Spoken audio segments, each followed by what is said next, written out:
Amados hermanos, seguimos según lo pautado con los temas correspondientes al módulo del nuevo pacto que empezáramos el año pasado. Retomamos con la lección número 31, continuando con el contenido del nuevo pacto, conocimiento interior, parte 11, donde analizaremos el conocimiento propio y la luz de Dios.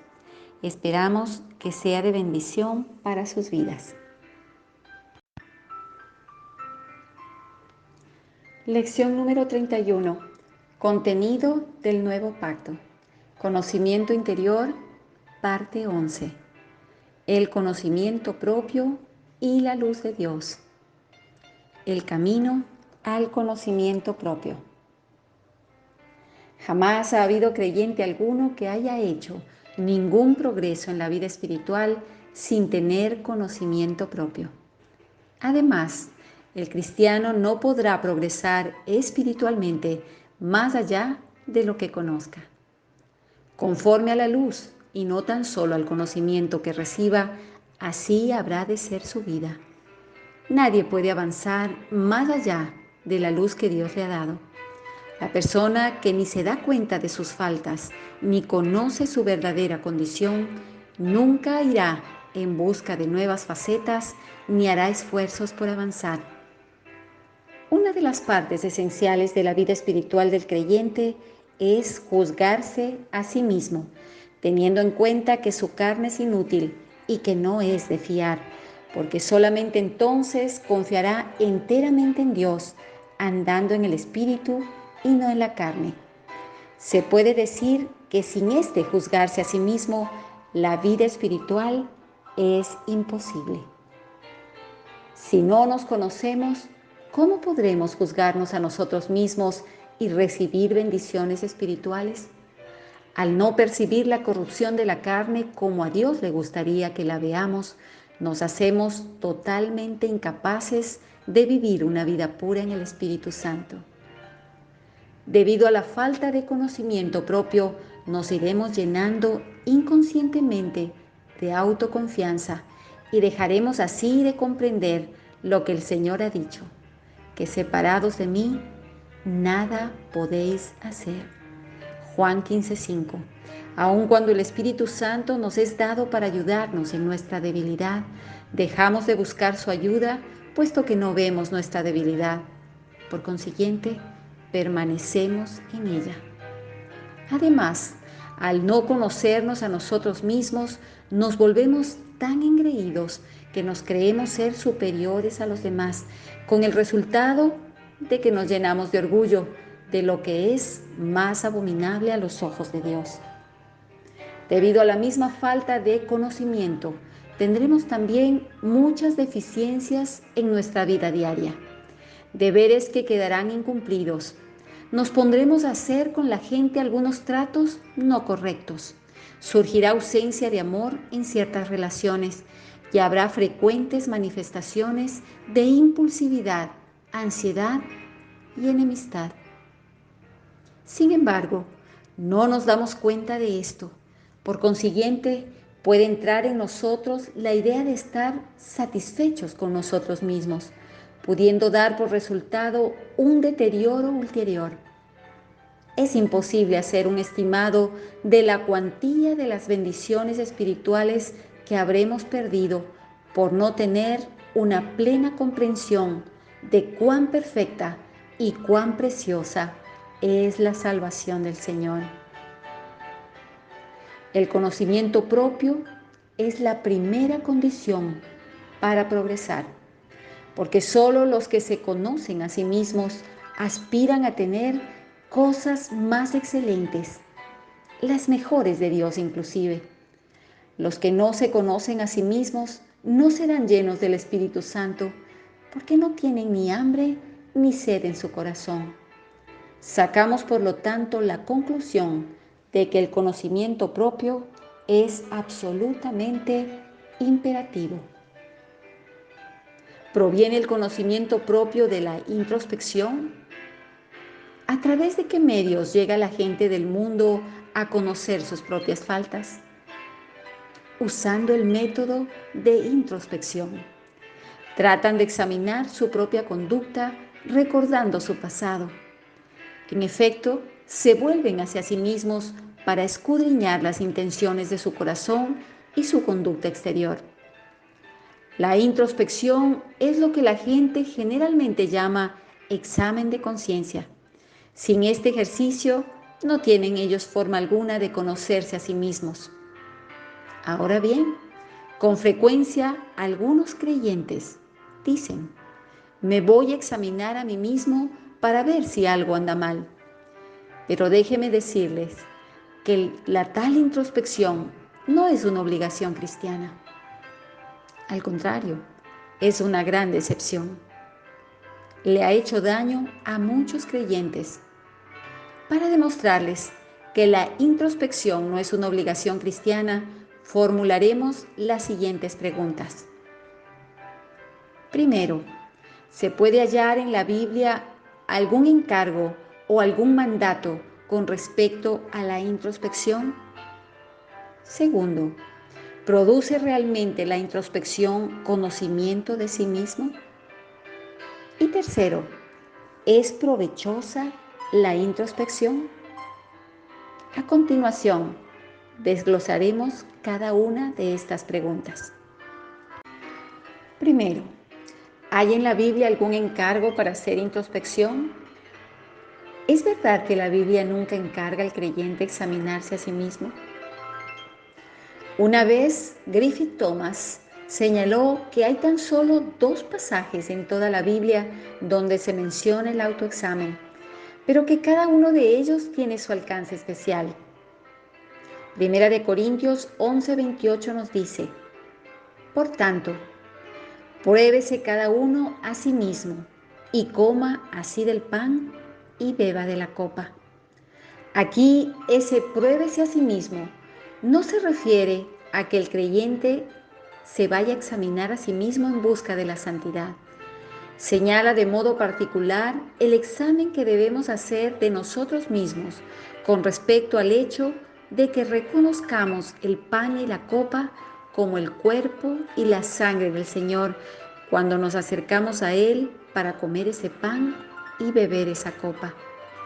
Ya que al comer aquel pan y beber aquella copa es un testimonio, debemos examinarnos a nosotros mismos en cuanto a que si recordamos su verdadero significado espiritual, para que no se convierta en un mero rito. De allí que la introspección de que se habla aquí se hace con el propósito de preguntarnos a nosotros mismos que si nos llegamos a la mesa del Señor es para recordarlo a Él.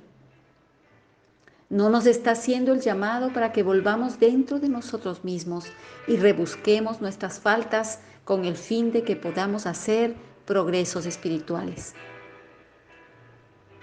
Segunda de Corintios 13:5 nos dice: examinaos a vosotros mismos si estáis en la fe, probaos a vosotros mismos. Una vez más, el llamado para que examinemos nuestra condición interior está relacionado con una determinada esfera en particular. En aquella época había mucha gente en Corinto que hablaba mal de Pablo.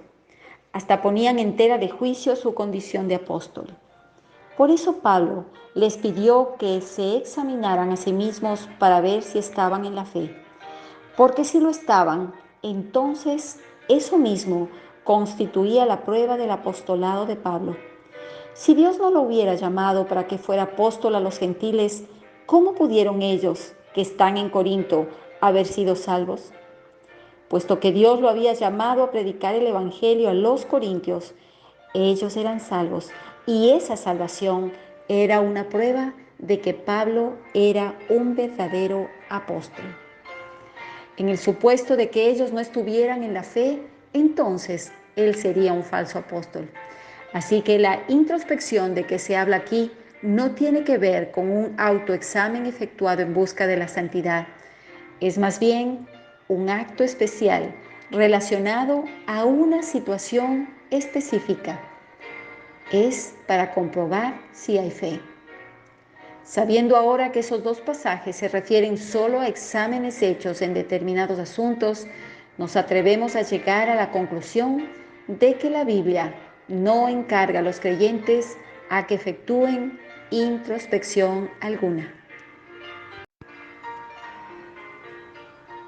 Segundo, ¿produce la introspección algún conocimiento de sí mismo? Hasta donde llega nuestra propia experiencia, tenemos que confesar que la introspección no nos proporciona ningún conocimiento propio. En lugar de eso, buscaremos en las Escrituras para ver lo que ellas nos dicen al respecto. Jeremías 17:9 nos enseña: engañoso es el corazón más que todas las cosas y perverso. ¿Quién lo conocerá? Siendo de tal naturaleza nuestro corazón, ¿cómo puede la introspección ser digna de crédito? Porque estaríamos examinándonos a nosotros mismos con un corazón engañoso y sería inevitable que fuéramos engañados. Podemos, por ejemplo, andar mal. Sin embargo, el corazón estará justificando. O quizá no andemos mal, sino que solamente nos encontramos débiles. Sin embargo, el corazón nos estará condenando como que andamos mal. Si el corazón fuera perfecto, podría servir de norma. Sin embargo, como es tan engañoso, ¿cómo podría servir de regla? El usar una norma tan inexacta para medirnos a nosotros mismos nos ha de llevar, sin lugar a dudas, a ser víctimas del engaño. Cierta vez, un hombre quiso instalar un tubo en su horno. Midió la longitud con su regla y le pidió al calderero que le preparara un tubo de 10 pies de largo. Cuando le fue entregado el tubo, resultó tener un pie de más. No ajustaba. Entonces reprendió al calderero por haberse equivocado. Este lo midió otra vez con su regla y halló que tenía exactamente 10 pies de largo. Pero su cliente siguió insistiendo en que tenía un pie de más. Por fin, el calderero examinó la regla que tenía su cliente y se dio cuenta de que le habían serruchado un pie de su longitud original. Lo había hecho el hijo de su cliente mientras jugaba con esa regla.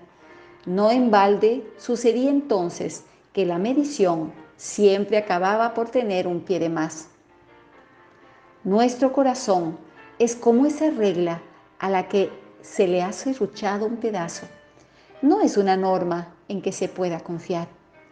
Si realmente queremos examinarnos a nosotros mismos, preguntémonos, ante todo, si somos dignos de crédito.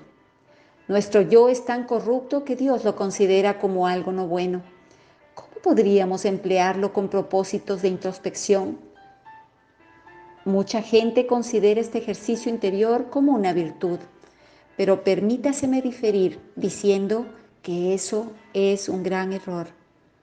Nosotros debemos darnos cuenta de lo complicadísima que es nuestra constitución interior, nuestra voluntad, nuestro pensamiento y nuestras emociones, junto con la actuación del corazón, son sumamente complicados. Nos es imposible analizarlos en forma completa y llegar a la comprensión de sus interrelaciones. Dada esta situación tan compleja, nunca podrá darnos un conocimiento propio exacto. Porque cuando nos ponemos a examinar nuestros sentimientos, no sabemos hasta qué punto se hayan afectados por otras cosas o involucrados en ellas. Por consiguiente, el conocimiento que proviene de nuestro sentimiento no es de fiar.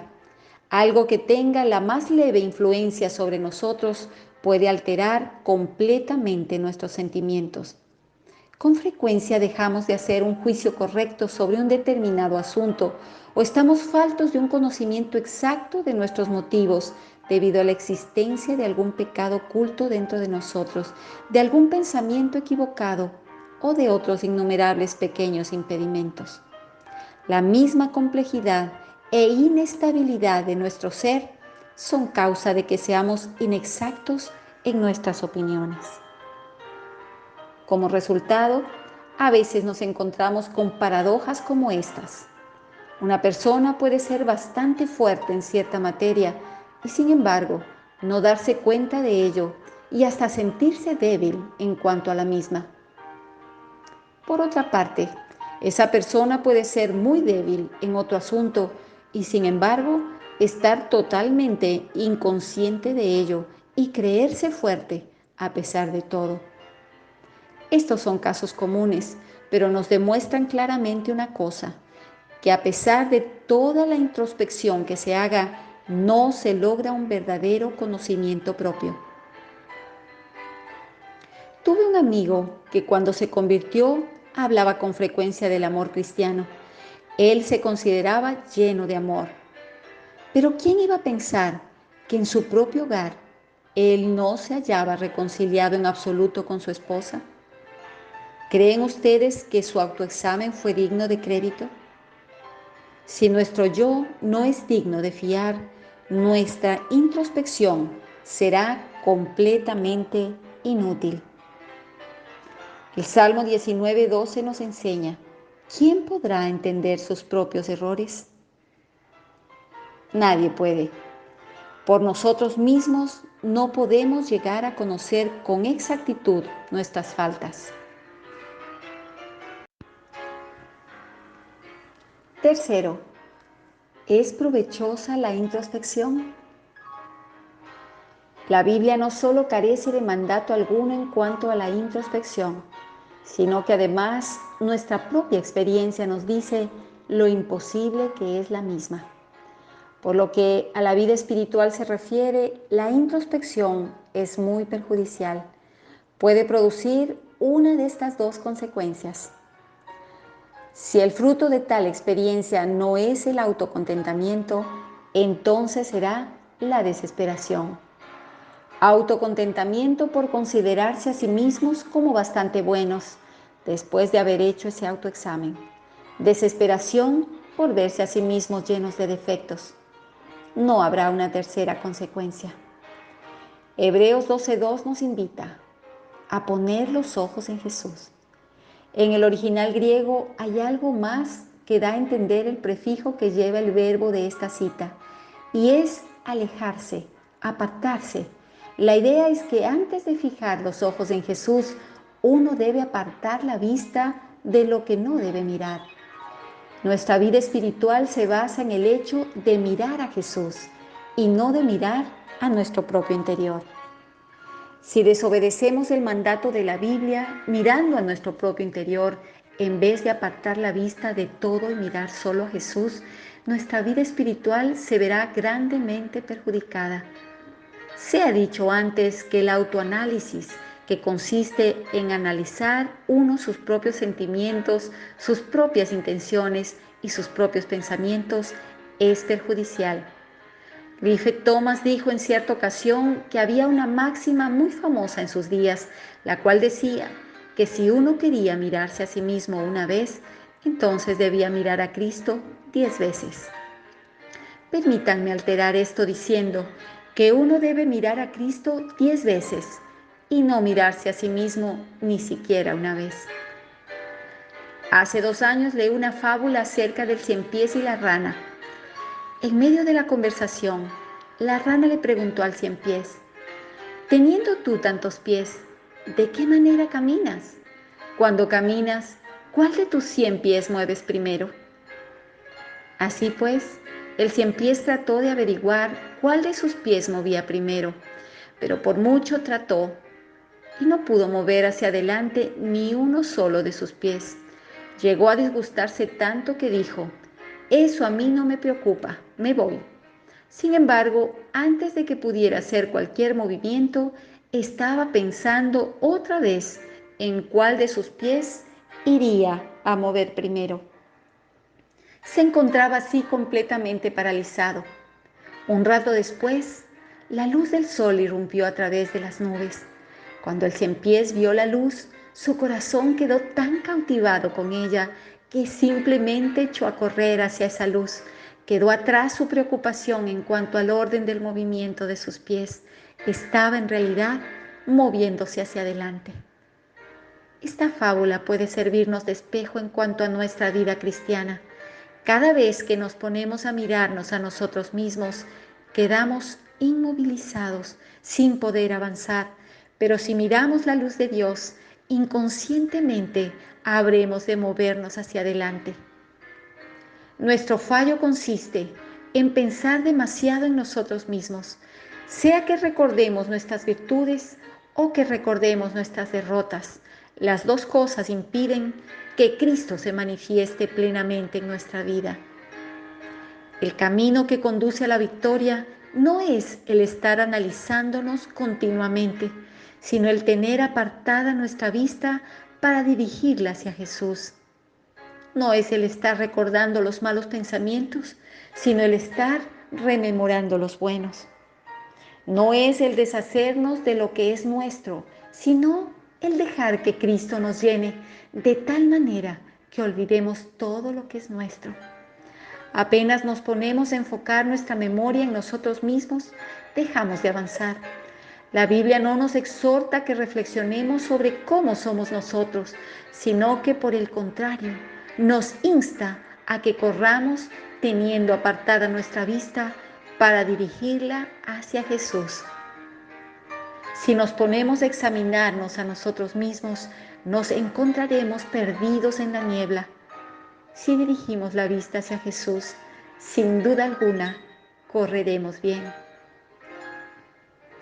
Cuando estaba aprendiendo a montar bicicleta, a menudo chocaba contra la pared y todos los días me magullaba las manos. Debido a eso, le pedí a un compañero de escuela que ya sabía montar bicicleta que me enseñara cómo hacerlo, porque tenía el hábito mientras montaba de fijar la vista en el manubrio de la bicicleta. Creía que mientras más firmemente sujetara más correctamente podría montar la bicicleta.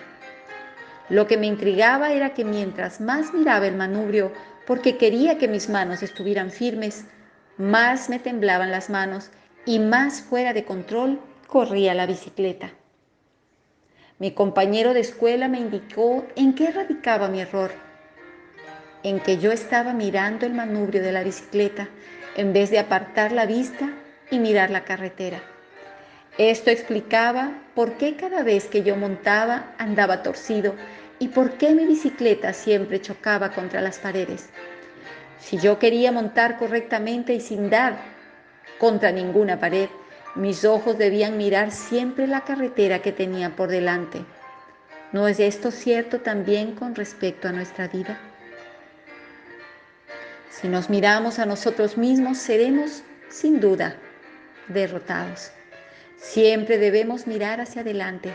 Se puede atribuir el fracaso de muchos creyentes a la práctica de la introspección, pues aun cuando no haga ningún otro daño, el autoexamen al menos retardará el progreso. Muchos creyentes tienen el hábito de pasarle revista a los asuntos del día cuando éste llega a su término. Esa clase de introspección es engañosa. Pablo se desentiende de la crítica. Él ni siquiera se juzga a sí mismo. Primera de Corintios 4:5 nos relata: así que no juzguéis nada antes de tiempo, hasta que venga el Señor, el cual aclarará también lo oculto de las tinieblas y manifestará las intenciones de los corazones, y entonces cada uno recibirá su alabanza de Dios. Pablo sabía que tan solo cuando brilla la luz del Señor es que uno puede discernir lo que es bueno y lo que es malo. Si el creyente persiste en estar haciendo consideraciones sobre sí mismo, lo seguro es que acabará por ser derrotado. Si se pone a pensar acerca de sus virtudes, se ensoberbecerá y se estimará más excelente que sus compañeros. Y cuando se pone a ver sus fallas, quedará abatido y deprimido, más allá de toda medida. Pero el conocimiento de sí mismo que proviene de la iluminación de Dios no producirá esos efectos que son del todo adversos. Ahora, con lo que acabamos de decir, no queremos dar a entender que sugerimos que podemos vivir al azar, sin inquirir si es buena o mala nuestra conducta y sin comprobar si nuestra motivación es pura o no. Simplemente queremos dar a entender que la Biblia no nos llama a ser introspectivos, aunque no objeta el que tengamos conocimiento propio. El estar recordándonos es dañino, pero el aflojarnos es más dañino aún. Dios nunca nos permite ser licenciosos, aunque Él no quiere que nos entreguemos al autoexamen. Él sí quiere que nos conozcamos a nosotros mismos, porque cuando Él, el Espíritu Santo, venga, convencerá al mundo de pecado. Juan 16:8. Lo que la Biblia enseña es que no debemos buscar la santidad a través de la introspección, pero la enseñanza de la Biblia no nos disuade de seguir la santidad. La palabra está opuesta a la idea de inquirir el conocimiento propio a través de la introspección, pero sí es partidaria del conocimiento propio. El error del hombre está en considerar el autoexamen y el autoconocimiento como cosas inseparables. De ahí que llegue a la conclusión de que rechazar el autoexamen significa rechazar el autoconocimiento. No sabe que el autoconocimiento es necesario, solo que éste no debe venir a través de la introspección. El objetivo es correcto, pero el método ha de ser cambiado.